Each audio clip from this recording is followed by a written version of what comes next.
بسم الله الرحمن الرحيم.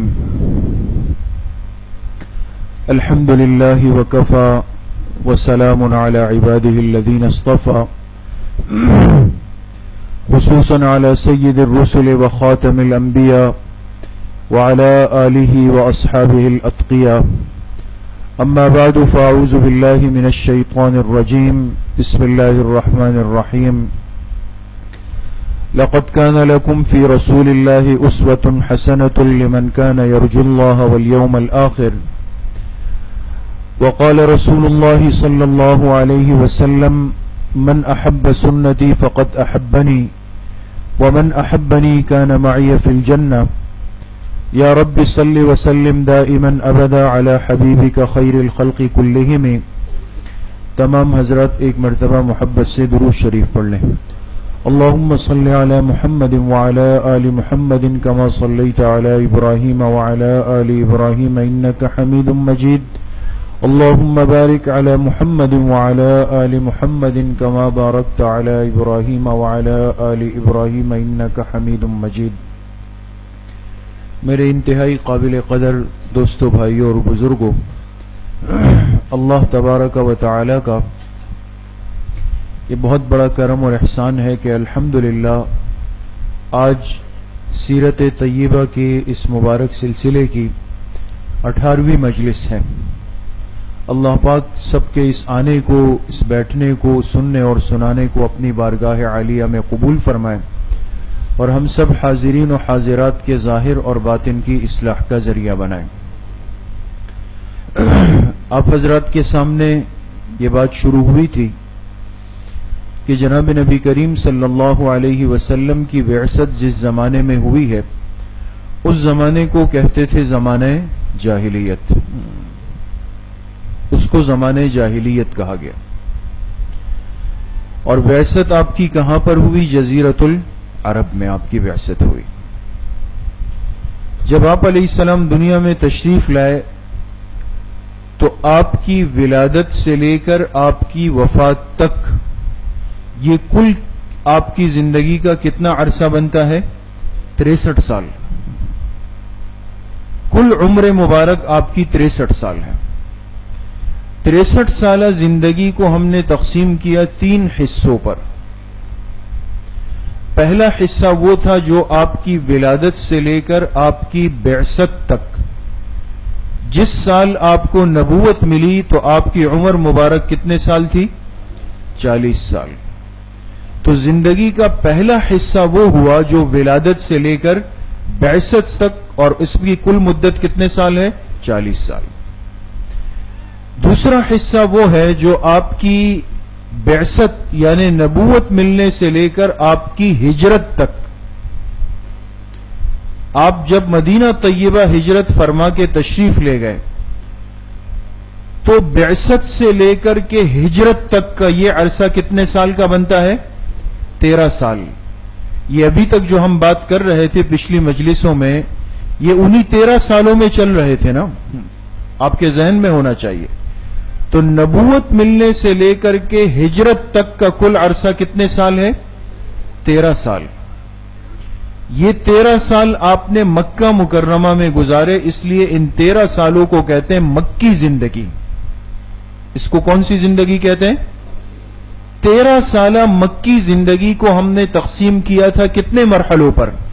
3 مرحلوں پر. ماشاءاللہ 3 مرحلے. پہلا مرحلہ مکی زندگی کا تھا خفیہ دعوت. آپ نے مکہ مکرمہ کے اندر رہ کر کام کیا لیکن خفیہ کام کیا. یہ خفیہ کام مکی زندگی میں کتنے سال فرمایا؟ 3 سال. پھر اس کے بعد آپ نے مکہ مکرمہ میں کھل کر دعوت دی اندر، جس کو علانیہ دعوت کہا، لیکن مکہ کے اندر رہا. یہ علانیہ دعوت مکہ میں کتنے سال رہی؟ 7 سال. 3 سال خفیہ دعوت، 7 سال علانیہ دعوت. کتنے سال ہو گئے؟ 10 سال.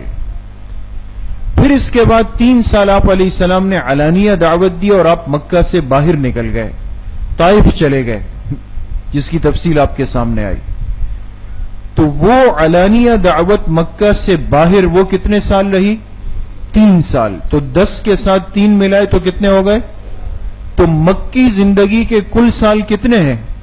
13 سال، اور 13 سال تقسیم ہوئے کتنے مرحلوں میں؟ 3 مرحلوں میں۔ 3 سال خفیہ دعوت، 7 سال علانیہ دعوت مکہ کے اندر، پھر 3 سال علانیہ دعوت مکہ سے باہر۔ تو اب ہمارا دوسرا مرحلہ بھی الحمدللہ مکمل ہوا، یعنی بعثت تا ہجرت۔ بعثت آپ کو نبوت ملی کتنے سال کے عمر میں؟ 40 سال میں، اور آپ جب ہجرت کر کے مدینہ جا رہے تھے تو 40 سال سے لے کر کتنا عرصہ مزید گزر چکا تھا؟ 13 سال۔ آپ کی عمر مبارک کتنی ہو گئی؟ 53 سال۔ تو ہم نے پچھلی مجلسوں میں بعثت تا ہجرت 13 سالہ مکی زندگی کو آپ حضرات کے سامنے پیش کیا گیا۔ اللہ پاک عمل کی توفیق نصیب فرمائے۔ تو چونکہ کئی مجلسیں ہوئی ہے تو آگے جو آخری مرحلہ ہم جائیں گے ہجرت کے بعد مدنی زندگی میں، اب زندگی کا آخری دور شروع ہو رہا ہے، اصل دور۔ تو اس میں جانے سے پہلے بہت ضروری ہے کہ ہم سال بسال حالات کا ایک خلاصہ اس مجلس میں ضرور سامنے لے آئیں، تاکہ ہمارے سامنے مکی زندگی کے 13 سالوں کا ایک خلاصہ آ جائے، آگے جانا آسان ہو جائے گا دوستو۔ تو پچھلی ساری مجلسوں کا ایک خلاصہ آج کی مجلس میں 13 سالوں کا ایک خلاصہ مکی زندگی کا آج کی مجلس میں ہے۔ ذہن دل دماغ کو حاضر رکھیں تو اگلی مجلسوں کو سمجھنا بالکل آسان ہوگا۔ جی، اب آپ کے ذہن میں ہونا چاہیے، ہم نے عرض کیا کہ مکی زندگی کے 13 سالوں کے 3 مرحلے۔ پہلے مرحلے میں کتنے سال تھے؟ 3 سال۔ ایک نبوی سے لے کر 4 نبوی تک، درمیان میں کتنے سال ہو گئے؟ 3 سال۔ ان 3 سالوں میں آپ علیہ السلام نے دعوت کس انداز میں دی؟ خفیہ دعوت دی، خفیہ دعوت۔ ان 3 سالوں میں سب سے پہلی چیز کیا ہوئی کہ آپ کو نبوت بھی ملی، آپ کو رسالت بھی ملی۔ 40 سال آپ کی عمر پوری ہوئی تو اس 40 سال کی تکمیل پر اللہ نے آپ کو نبی بھی بنایا، آپ کو رسول بھی بنایا۔ اب میں نے آپ سے عرض کیا تھا، یاد ہونا چاہیے کہ نبوت اور رسالت میں کیا فرق ہے؟ بظاہر تو ہم دونوں کو ایک سمجھتے ہیں نا۔ اب آپ کا امتحان ہے، آپ کو بتانا ہوگا کہ نبوت کیا چیز ہے، رسالت کیا چیز ہے۔ کوئی بتا سکتا ہے؟ جی، نبوت کس کو کہتے ہیں؟ ایک منصب کا مل جانا، منصب کا مل جانا۔ اور آپ کو نبوت ملی تو کون سی وحی اتری تھی؟ جی، سورہ علق کی ابتدائی 5 آیتیں، اقرأ بسم ربک الذی خلق، کتنی آیتیں اتری؟ 5 آیتیں سورہ علق کی اتری تو آپ کو نبوت کا منصب مل گیا۔ ٹھیک ہے، رسالت کا مطلب ہے اس منصب پر کام شروع کر دینا، ایک ہے سیٹ کا ملنا، ایک ہے سیٹ پر بیٹھنے کے بعد کام شروع کر دینا۔ تو رسالت سے آپ نے کام شروع کیا تو کون سی سورت کی آیتیں اتری؟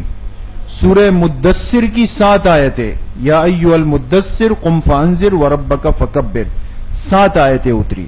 یہ فرق سمجھ میں دوبارہ تازہ ہوا؟ نبوت ملی تو کون سی سورت کی آیتیں اتری؟ سورہ علق کی 5 آیتیں۔ رسالت ملی تو سورہ مدثر کی 7 آیتیں۔ جی،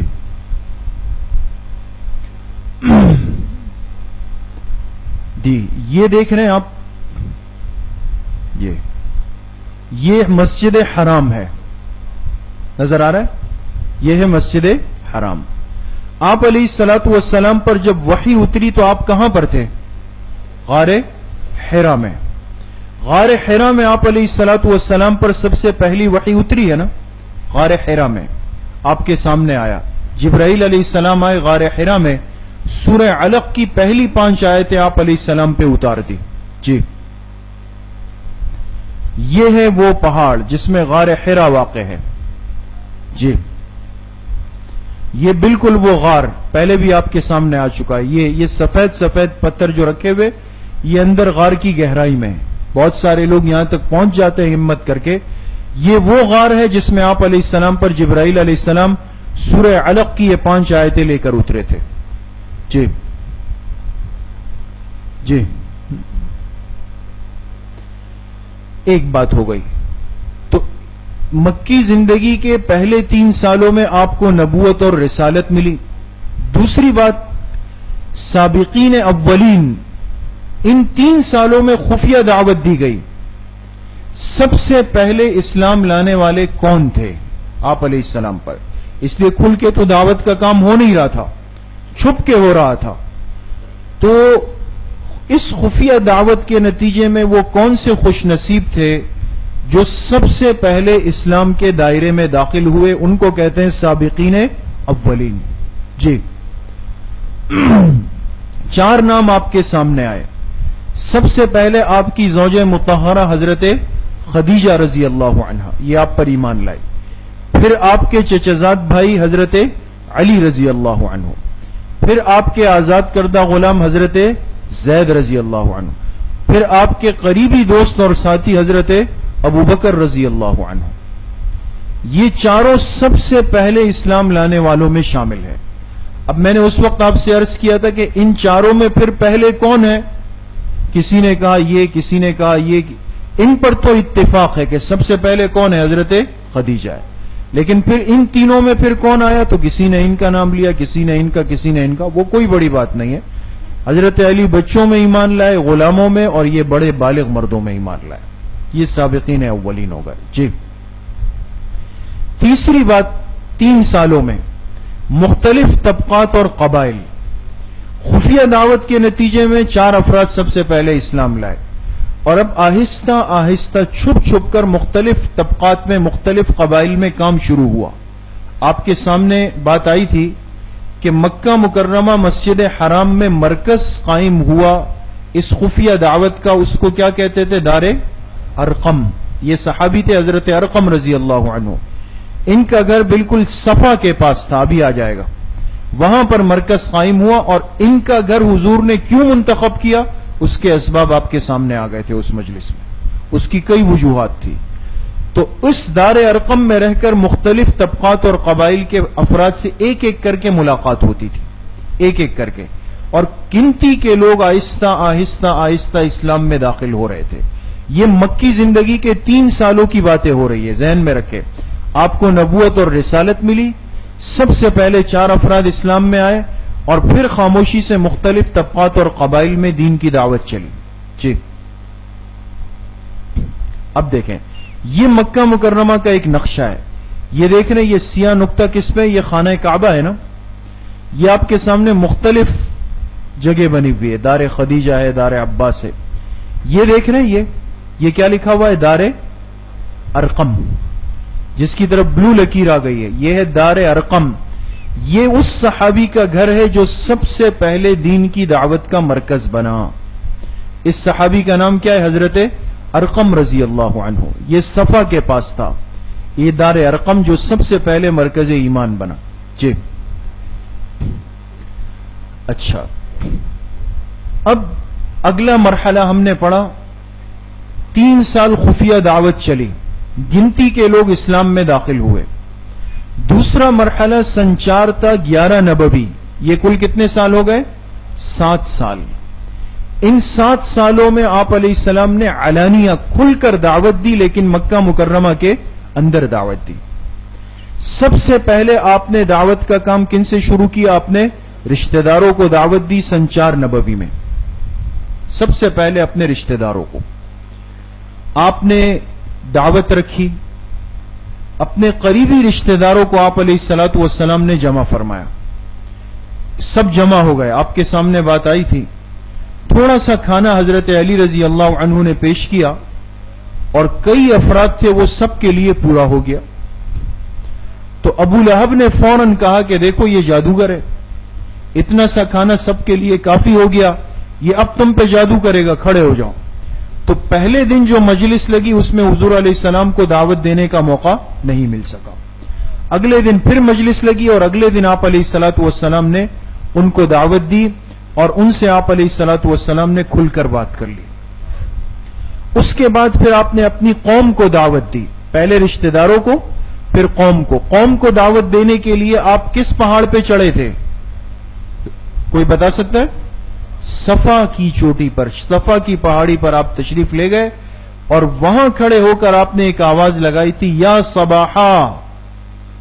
یہ عربوں کا طریقہ تھا جب کوئی اچانک حادثے کی اطلاع دینی ہوتی تو آپ کوہ صفا پہ چڑھ گئے اور آپ نے آواز لگائی، سب لوگ جمع ہو گئے. آپ نے پھر ان کو دعوت دی اور کہا اگر میں تمہیں کہوں کہ اس پہاڑ کے پیچھے سے لشکر آ رہا ہے تو مانو گے؟ سب نے کہا آپ سچے امین ہیں.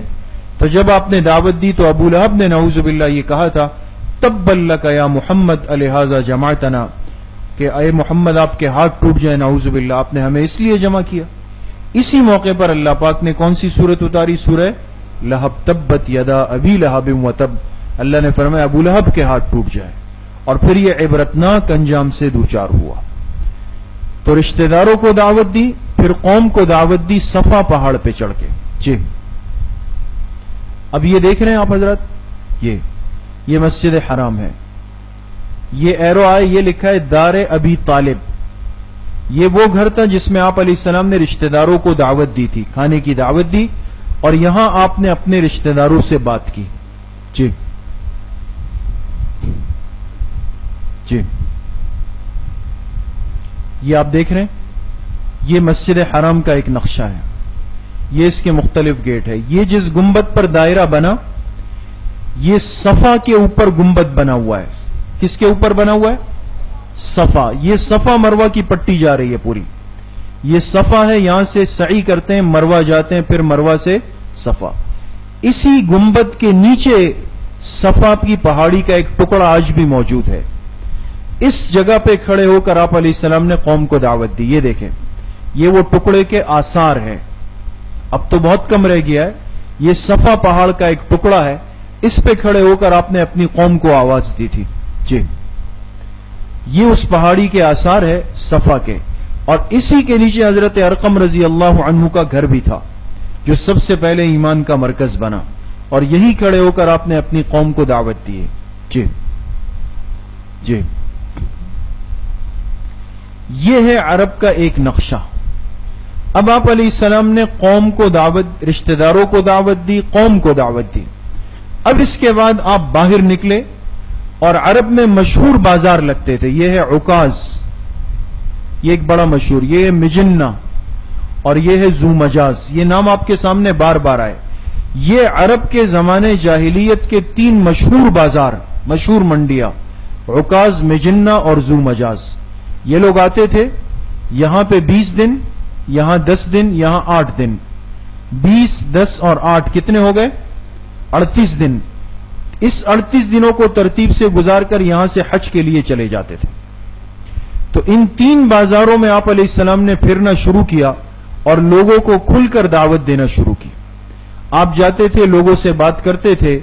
ابو لہب اور ابو جہل آپ کے پیچھے پاگلوں کی طرح گھومتے تھے، کبھی پتھر مارتے، کبھی آپ پہ آوازیں کستے، کبھی آپ کو گالیاں دیتے، لیکن آپ علیہ السلام نے ان کی پرواہ نہیں کی، اپنے دعوت کے کام کو جاری رکھا. جی اب اسی دوسرے مرحلے میں جب علانیہ دعوت مکہ میں چل رہی ہے، آپ دعوت دے رہے ہیں، جب پریشان ہو گئے مشرکین تو اسلامی دعوت کو روکنے کے لیے انہوں نے 6 تدبیریں کی. آپ کے سامنے بات آئی. کتنی تدبیریں کی؟ 6 تدبیریں. آج بھی باطل اسلام کے راستے کی رکاوٹ کے لیے یہ 6 طریقے اختیار کرتا ہے، کوئی نیا طریقہ نہیں ہے. ان 6 کو آپ دیکھیں. سب سے پہلا طریقہ یہ کیا کہ آپ علیہ السلام کو مصالحت کی دعوت دی. یہ طریقہ ہوتا ہے جب باطل دیکھتا ہے کوئی راستہ نہیں بچا، کہتے ہیں بات کر لیتے ہیں، بیٹھ جاتے ہیں، لڑنے کی کیا ضرورت، مذاکرات کر لیتے ہیں.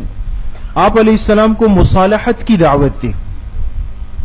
کہا کہ آپ کیا چاہتے ہیں؟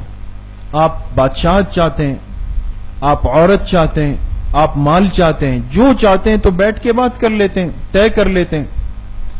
جب یہاں سے کام نہیں بنا تو پھر آپ علیہ السلام کو دھمکی دی. دھمکی ابو طالب آپ کے چچا کے ذریعے سے کہ اپنے بھتیجے کو سمجھا دے ورنہ اس کی خیر نہیں. آپ علیہ السلام نے ابو طالب سے فرمایا کہ چچا جان اگر ایک ہاتھ پہ سورج رکھ دے، ایک ہاتھ پہ چاند رکھ دے، تب بھی میں اپنے دعوت کے کام سے باز نہیں آؤں گا. آپ نے نہیں مانا. تیسرے مرحلے میں ذلیل حرکات کی. یہ باطل کا انداز ہوتا ہے. آپ علیہ السلام کی 2 صاحبزادیاں حضرت رقیہ، حضرت ام کلثوم رضی اللہ عنہما، یہ دونوں ابو لہب کے دو بیٹے عتبہ اور عتیبہ کے نکاح میں تھی، اور اس نے آپ علیہ السلام کی ان دونوں بیٹیوں کو طلاق دلوائی تاکہ حضور کو تکلیف پہنچ جائے. اس بدبخت نے یہ کیا، تو یہ دونوں ان کو طلاق دے کر حضور کے گھر بھیجا تاکہ آپ کے دل کو تکلیف پہنچے. لیکن چونکہ وہ اللہ پاک نے لکھ دیا تھا، اس صحابی کے لیے اللہ نے ان دو صاحبزادیوں کو لکھا کہ جن کے بارے میں حدیث میں آپ علیہ السلام نے فرمایا کہ عثمان وہ شخص ہے جس سے اللہ کے فرشتے بھی حیا کرتے ہیں. دونوں ایک ایک کر کے حضرت عثمان کے نکاح میں آ گئے. چوتھے نمبر پہ ثقافتی پروگرام رکھا. دیکھیں یہ باطل کے طریقے، گانے باجے کے پروگرام رکھے. کیوں؟ حضور علیہ السلام نے قرآن کی مجلس لگائی. یاد رکھیں قرآن کے مقابلے میں سب سے پہلے دنیا میں گانے کو لایا گیا ہے، جس کو آج ہم لطف اور عیش و عشرت سے سنتے ہیں، اس کو روح کی غذا کہتے ہیں، وہ قرآن کے مقابلے میں. پانچویں نمبر پہ جھوٹا پروپیگنڈا کیا. کیا مطلب؟ بات پھیلائی کہ یہ ساحر ہے، یہ جادوگر ہے، یہ کاہن ہے، یہ مجنون ہے. لوگ باقاعدہ راستوں پہ بٹھائے، اس کی بات نہیں سننا، یہ جادوگر آیا ہے مکہ میں. چھٹے نمبر پہ ظلم و ستم ہوا. صحابہ پہ کیا کیا ظلم ہوئے آپ کے سامنے اس کی داستانیں آئی. حضرت عمار، حضرت یاسر، حضرت بلال، حضرت خباب، حضرت صہیب، ان حضرات کے ساتھ کیا سلوک، اور خود جناب نبی کریم صلی اللہ علیہ وسلم کی کتنی بے ادبی اور بے حرمتی ان ظالموں نے کی. تو یہ 6 طریقے اسلامی دعوت کو روکنے کے ہوئے، لیکن اللہ پاک نے اس دین کو غالب کرنا ہے. کوئی بھی طریقہ قیامت تک کامیاب نہیں ہو سکتا. جی اب دیکھیں، ان 7 سالوں میں رشتہ داروں کو دعوت دی، قوم کو دعوت دی. تیسری اہم بات، جب 5واں سال ہوا مکی زندگی کا تو 2 بڑے خوشگوار واقعات ہوئے. قریب آپ کے محبوب چچا حضرت حمزہ اسلام لائے، اور کچھ دنوں کے بعد حضرت عمر رضی اللہ عنہ بھی اسلام لے آئے. حضرت حمزہ آپ کے چچا تھے، آپ سے بڑی محبت کرتے تھے، اور ایک دن ابو جہل نے آپ کے سر پہ پتھر مارا. تو حضرت حمزہ کو جب پتہ چلا، جا کے اپنی کمان اس کی پیشانی پہ مار دی، اور اس کو کہا تمہیں نہیں پتا کہ میں اپنے بھتیجے کے دین پر ہوں، حالانکہ اسلام نہیں لائے تھے. پھر جب گھر گئے ساری رات کشمکش، صبح آئے حضور علیہ السلام پر ایمان لے آئے. کچھ دنوں کے بعد حضرت عمر نکلے کس چیز کے لیے؟ حضور علیہ السلام کے قتل کے ارادے سے نکلے، آپ کے قتل کے ارادے سے نکلے. لیکن جب گئے اپنی بہن کے گھر پہنچے، تلاوت سنی، تو وہاں پر ایمان دل میں داخل ہوا، حضور کی خدمت میں آئے اور انہوں نے بھی اسلام قبول کیا. یہ 2 بڑے صحابہ کے اسلام قبول کرنے سے اسلام کو بڑی تقویت ملی. یہ 1 سن 5 نبوی میں یہ دونوں حضرات اسلام لائے. چوتھی بات، اسی 5 نبوی میں ہجرت ہوئی حبشہ کی طرف. آپ علیہ السلام نے حکم دیا کہ حبشہ ہجرت کر دی جائے. اس پر تفصیل سے بات آئی ہے. اب میں آپ سے ایک سوال پوچھ رہا ہوں کہ حبشہ کی طرف ہجرت کتنی مرتبہ ہوئی؟ 2 مرتبہ ہوئی. ذہن میں رکھے، 2 مرتبہ. پہلی مرتبہ جب ہجرت ہوئی آپ علیہ السلام کے حکم سے، تو کتنے افراد گئے تھے؟ 16 افراد. 12 مرد، 4 عورتیں. کتنے ہو گئے؟ 16. دوسری مرتبہ جب ہجرت ہوئی تو کتنے افراد گئے تھے؟ 102. شاباش، 102. جس میں 83 مرد تھے اور 19 عورتیں تھیں. 83 مرد اور 19 عورتیں. 2 مرحلوں میں ہجرت ہوئی. اور چونکہ حبشہ کا جو بادشاہ تھا نجاشی، اس کا لقب تھا، اصل نام اس کا کیا تھا؟ اصحمہ. نجاشی کا اصل نام کیا تھا؟ یہ بہت نیک آدمی تھا. آپ نے فرمایا حبشہ چلے جاؤ. تو 2 مرحلوں میں حبشہ کی طرف ہجرت ہوئی ہے. اور جب دوسری ہجرت ہوئی 102 افراد چلے گئے تو مکہ میں ایک ہلچل مچ گئی کہ یہ ہو کیا رہا ہے. اس لیے کہ ہر قبیلے، ہر قوم کے کوئی نہ کوئی فرد ضرور گیا تھا. ابھی آپ دیکھیں. جی یہ دیکھیں، یہ حبشہ کی ہجرت کا ایک نقشہ ہے.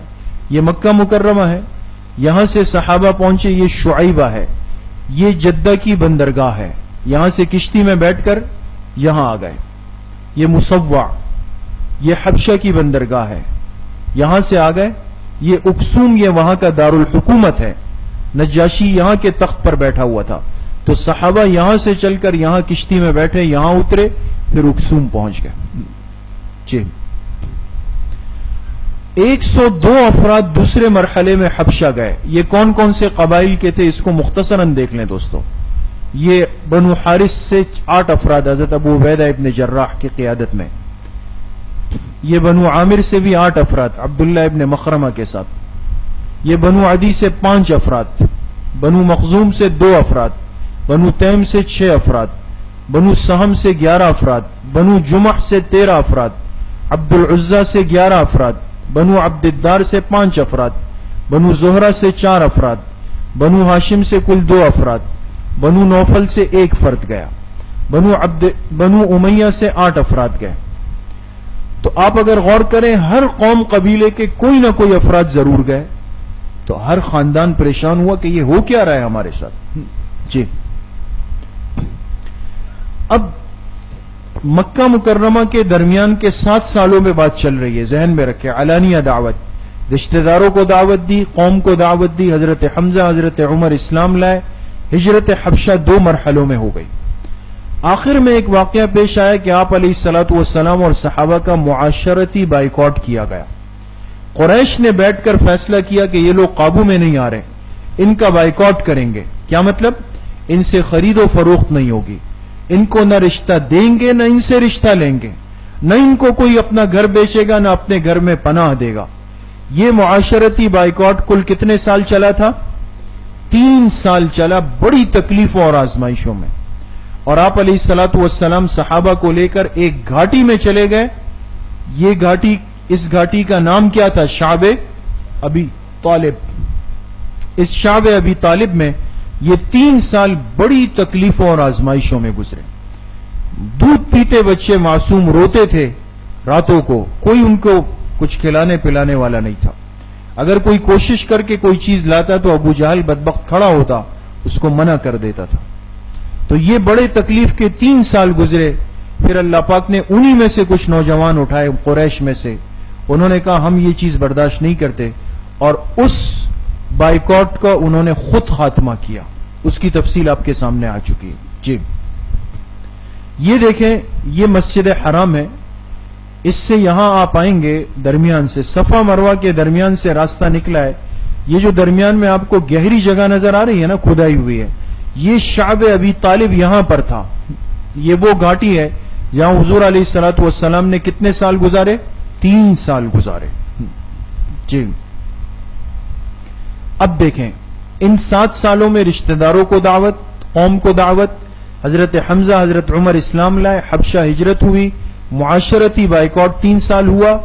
اور اسی 10 نبوی میں، یعنی آپ کو نبوت ملے 10واں سال تھا کہ 2 حادثے ہوئے. حضرت خدیجہ بھی انتقال کر گئی، آپ کے محبوب چچا ابو طالب بھی انتقال کر گئے، جنہوں نے بڑی آزمائش کے موقع پر آپ کو سہارا دیا، آپ کو تسلی دی. آپ کی محبوب زوجہ اور آپ کے محبوب چچا دونوں ایک ایک کر کے کچھ دنوں کے وقفے سے دنیا سے چلے گئے. اس صدمے کو آپ نے فرمایا کہ یہ سال ہے عام الحزن کا. اس سال کو آپ نے کیا فرمایا؟ عام الحزن، یہ غم کا سال ہے. آپ کی بیوی اور آپ کے چچا انتقال کر گئے. جی یہ دیکھیں، یہ مسجد حرام ہے نا. اس مسجد حرام سے آپ جی یہ آگے آئیں گے اس طرف. یہ لکھا ہے مقبرۃ المعلات، جنت المعلہ، جو مکہ کا مشہور قبرستان ہے نا، آج بھی ہے. تو اسی معلہ میں ان دونوں کی قبریں یہیں پر ہے، حضرت خدیجہ کی بھی، حضرت ابو طالب کی قبر بھی اسی معلہ میں ہے. جی یہ معلہ کا قبرستان ہے، یہ اس میں ان دونوں کی قبریں آ گئی ہے. جی یہ حضرت ابو طالب کی قبر ہے. یہ پہلے کی تصویر ہے، اب اس کو دیکھنا ممکن نہیں ہے، ساری چیزیں بند ہو چکی. جی یہ حضرت خدیجہ رضی اللہ عنہا کی قبر ہے. یہ بھی احاطے میں بند ہے. بس اتنی نشانی ہے، ہم نے پہلے درس میں تصویر دکھائی تھی کہ باہر ایک دروازہ ہے، اس دروازے کا رنگ کیا ہے؟ ہرا رنگ ہے. یہ علامت ہے کہ اس ہرے دروازے کے اندر حضرت خدیجہ کی قبر ہے. جی ختم. اب مکی زندگی کا تیسرا اور آخری مرحلہ، سندستہ 13 نبوی، یعنی آخر کے 3 سال. علانیہ دعوت، اور آپ مکہ سے باہر چلے گئے. آپ طائف تشریف لے گئے. یہ آپ کی نبوت کا 10واں سال تھا. آپ اپنے ساتھ ایک ساتھی کو لے گئے تھے طائف. ایک ساتھی کو. اس صحابی کا نام بتائے جو آپ کے ساتھ طائف گئے. حضرت زید ابن حارثہ رضی اللہ عنہ، جو آپ کے منہ بولے بیٹے ہیں، اور یہ وہ واحد صحابی ہے جن کا نام قرآن کریم میں آیا ہے. فلما قضى زید منها وطرا. یہ آپ کے منہ بولے بیٹے. آپ طائف تشریف لے گئے یہ سمجھ کر کہ شاید وہاں کے لوگ بات مان لیں، اور وہاں جا کر آپ نے ملاقات کی تھی کتنے سرداروں سے؟ 3 بھائی تھے وہاں کے سردار، ان سے آپ نے ملاقات کی، عبد یالیل، مسعود اور حبیب. لیکن ان تینوں بد نصیبوں نے بہت برے جوابات آپ علیہ السلام کو دیے. آپ طائف تشریف لے گئے. جی، یہ طائف کے سفر کا ایک نقشہ ہے. مکہ مکرمہ سے آپ روانہ ہوئے، یہ مزدلفہ پہنچے، مزدلفہ سے عرفات، عرفات سے شداد، شداد سے ہدا، اور ہدا سے آپ طائف پہنچ گئے. یہ لمبا سفر کر کے، اور عرض کیا تھا کہ طائف بالکل ایک پہاڑی علاقہ ہے، اونچائی پر ہے.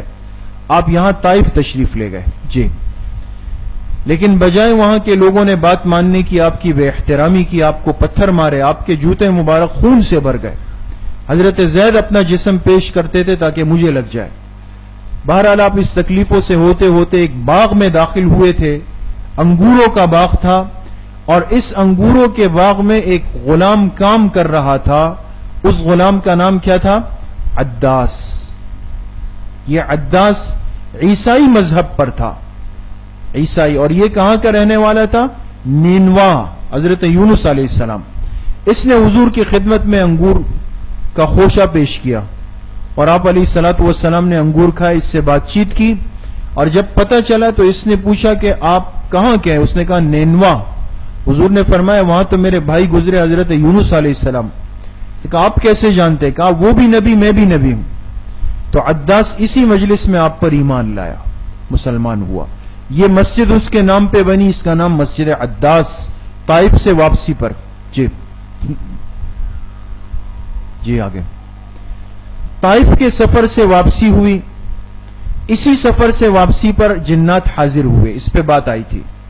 جنات آئے. آپ ایک جگہ پر السیل الکبیر ایک جگہ ہے، وہاں آپ نماز پڑھ رہے تھے.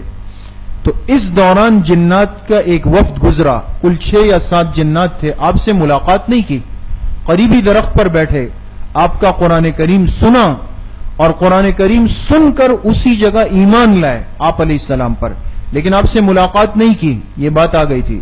یہ واپس اپنے علاقے میں چلے گئے. ان کے علاقے کا نام کیا تھا؟ نصیبین، ترکی میں ہے. نصیبین چلے گئے، اور پھر یہ بعد میں ایک بڑا وفد 70 جنات کو لے کر آئے اور آپ علیہ السلام کے ہاتھ پر ایمان لائے. یہ اللہ نے ظاہر فرمایا کہ اگر انسان بات نہیں سنیں گے میں دوسری مخلوق میں اپنی دین کی دعوت کو لے جاؤں. جنات ایمان لائے. جی جی،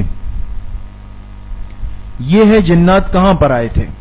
یہ مدینہ طیبہ ہے. یہ نصیبین کا علاقہ ہے، ترکی نصیبین کا. یہاں کے جنات آئے تھے. یہ دیکھیں، یہ السیل الکبیر. یہاں آپ علیہ السلام طائف سے واپس جا رہے تھے، اور وادی نخلہ میں السیل الکبیر آپ نماز پڑھ رہے تھے، اور جنات نے آپ کی تلاوت سنی، آپ پر ایمان لائے. جی،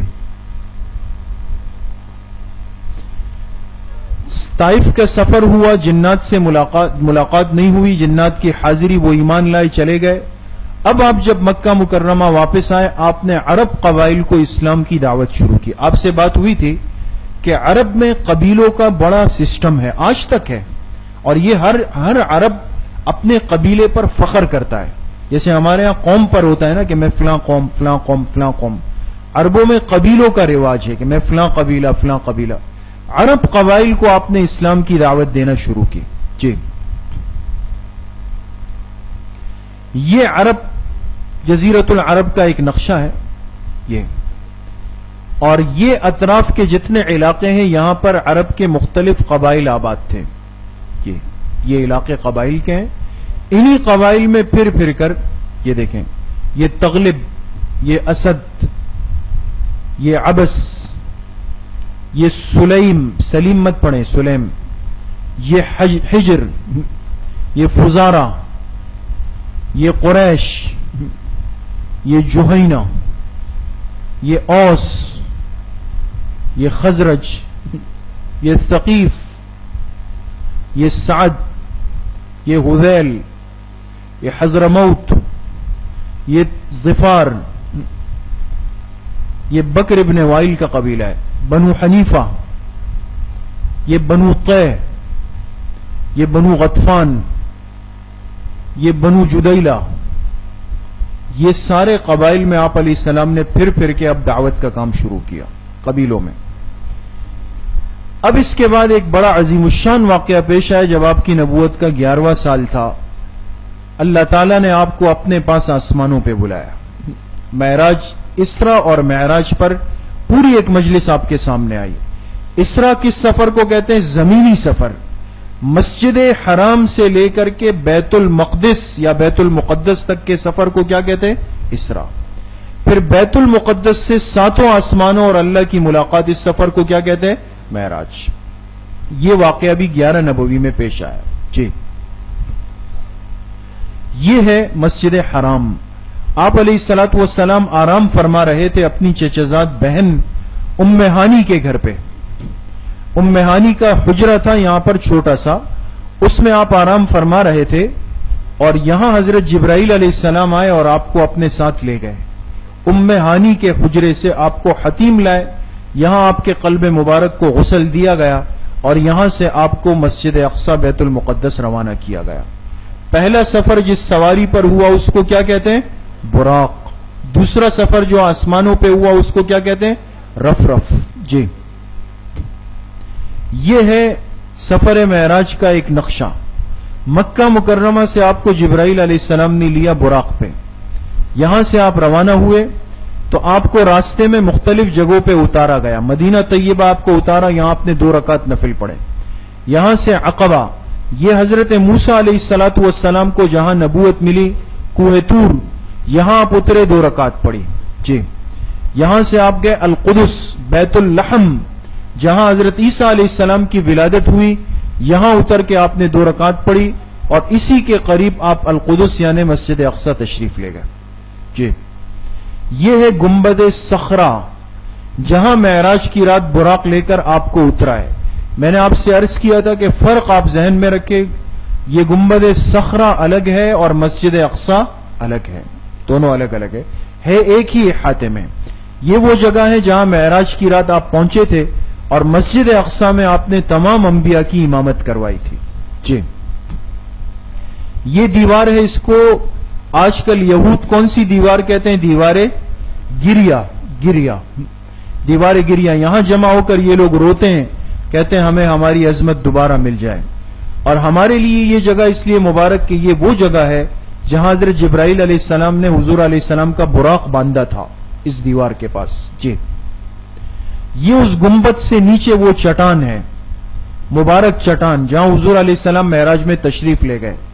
اور یہود کا عالمی منصوبہ یہ ہے کہ ہیکل سلیمانی کی تعمیر کرنی ہے، اس چٹان کو یہاں سے نکال کر کے باہر لے جانا ہے۔ ہیکل سلیمانی کی تصویریں آپ کے سامنے آ چکی ہے۔ یہود آج دنیا میں اس منصوبے پر عمل کر رہی ہے۔ ہم مسلمانوں کو آپس میں لڑا کر، بھڑا کر، ایک دوسرے کے ہاتھوں سے قتل کر کے، مروا کر کے اپنے منصوبے پر یہود عمل پیرا ہے۔ یہ اس چٹان کی تصویر جو گنبد صخرہ کے بالکل نیچے۔ جی، تو طائف کا سفر ہوا، واپسی میں جنات کی حاضری ہوئی، پھر عرب قبائل کو اسلام کی دعوت دی، پھر آپ معراج کے سفر پہ تشریف لے گئے۔ اب آپ مکہ میں تھے، مکہ کے لوگ بات لے نہیں رہے تھے، اللہ تعالیٰ نے آپ کی آواز کہاں پہنچا دی؟ مدینہ طیبہ۔ آپ مکہ میں ہیں لیکن دعوت کا کام مدینہ پہنچنا شروع ہو گیا۔ اور آپ کے سامنے پچھلی جو مجلس اس میں تفصیل آئی کہ عقبہ اولا، عقبہ ثانیہ، منی میں لوگ حج کے لیے آتے تھے، آپ نے جا کر ان سے ملاقاتیں کرنا شروع کی۔ پہلے مرحلے میں کتنے لوگ مسلمان ہوئے تھے؟ 6، دوسرے مرحلے میں 12، تیسرے مرحلے میں 72 افراد اسلام میں آئے۔ جی، یہ 2 قبیلے تھے جن سے مدینہ طیبہ کے خزرج اور اوس، خزرج اور اوس کے قبیلے منی آئے ہوئے تھے حج کے لیے، حج کے لیے. ان کی اپنی ترتیب پر حج ہوتا تھا. ان سے آپ علیہ السلام ملے اور ان کو آپ نے دعوت دی. یہ خزرج کے مختلف 19 قبائل ہیں, یہ اوس کے مختلف 18 قبائل ہیں. جی, یہ وہ جگہ ہے جہاں منی میں آپ علیہ الصلوۃ والسلام نے ان قبائل کے افراد سے ملاقات کی. سب سے پہلے 6 افراد, پھر 12 افراد, پھر 72 افراد اسلام میں داخل ہوئے. یہ منی ہے, یہ منی کی موجودہ تصویر ہے, مسجد عقیف. جی, یہ اوپر سے آپ دیکھیں, یہ اوپر یہ ہے جمرہ اولا, پہلا شیطان جس کو ہم چھوٹا شیطان کہتے ہیں. یہ ہے جمرہ وسطی, درمیانہ شیطان. یہ ہے جمرہ عقبہ, بڑا شیطان. آپ علیہ الصلوۃ والسلام کی جو ملاقاتیں ہوئی وہ کون سے شیطان کے پاس ہوئی؟ یہ بڑے شیطان کے پاس. اس سے اس طرف جا کر کے وہ مسجد تھی جس کو کہتے تھے مسجد بیعہ یا مسجد عقبہ, اس کی تصویر ابھی آئے گی. وہاں آپ علیہ الصلوۃ والسلام نے ملاقات کی اور مدینہ کے لوگ اسلام میں داخل ہوئے. مکہ والے بات نہیں لے رہے, اللہ نے بات مدینہ طیبہ پہنچا دی. جی, یہ ہے وہ مسجد بیعہ یا مسجد عقبہ جو آج بھی اسی شکل میں ہے. یہاں مدینہ کے قبائل نے آپ سے ملاقات کر کے آپ کے ہاتھ پہ اسلام کو قبول کیا. یہ خوش نصیب جگہ یہ ہے. جی, ختم. اب آپ کے سامنے مکی زندگی کا پورا خلاصہ عرض ہو گیا آج کے سبق میں. تینوں مراحل, پہلے 3 سال خفیہ دعوت, 7 سال علانیہ دعوت مکہ کے اندر, پھر 3 سال علانیہ دعوت مکہ سے باہر. ختم. اب وہ وقت آ رہا ہے کہ جناب نبی کریم صلی اللہ علیہ وسلم اپنی ہجرت کی جگہ پہ تشریف لے جائیں گے. یہ مکہ مکرمہ, یہاں سے آپ ہجرت فرما کر مدینہ طیبہ آ گئے. یہ کھجوروں کے درخت ہے. اللہ نے فرمایا آپ کی ہجرت کی جگہ وہ ہوگی جو نخلستان ہے. اور یہ بات تورات اور انجیل میں لکھی ہوئی تھی کہ آخری نبی ہجرت کر کے جہاں آئے گا وہاں کھجور کے درخت ہوں گے. اب ہم حضور علیہ الصلوۃ والسلام کی سیرت طیبہ کے تیسرے اور آخری اصل مرحلے کی طرف انشاءاللہ اگلی مجلس سے جائیں گے, ہجرت مدینہ منورہ. اب آپ علیہ الصلوۃ والسلام خود بنفس نفیس ہجرت فرما کے مدینہ طیبہ تشریف لے گئے. انشاءاللہ اس پر آئندہ مجلس میں اللہ پاک مجھے بھی آپ سب کو صحیح عمل کی توفیق نصیب فرمائے. وآخر دعوانا ان الحمدللہ رب العالمین. الحمدللہ رب العالمین والصلاة والسلام على سید الانبیاء والمرسلین سیدنا و مولانا محمد وآلہ واصحابہ اجمعین.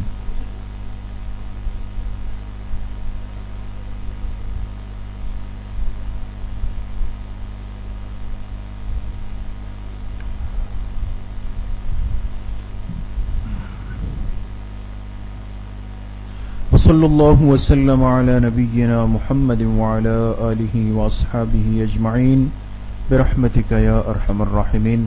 السلام علیکم ورحمۃ اللہ وبرکاتہ.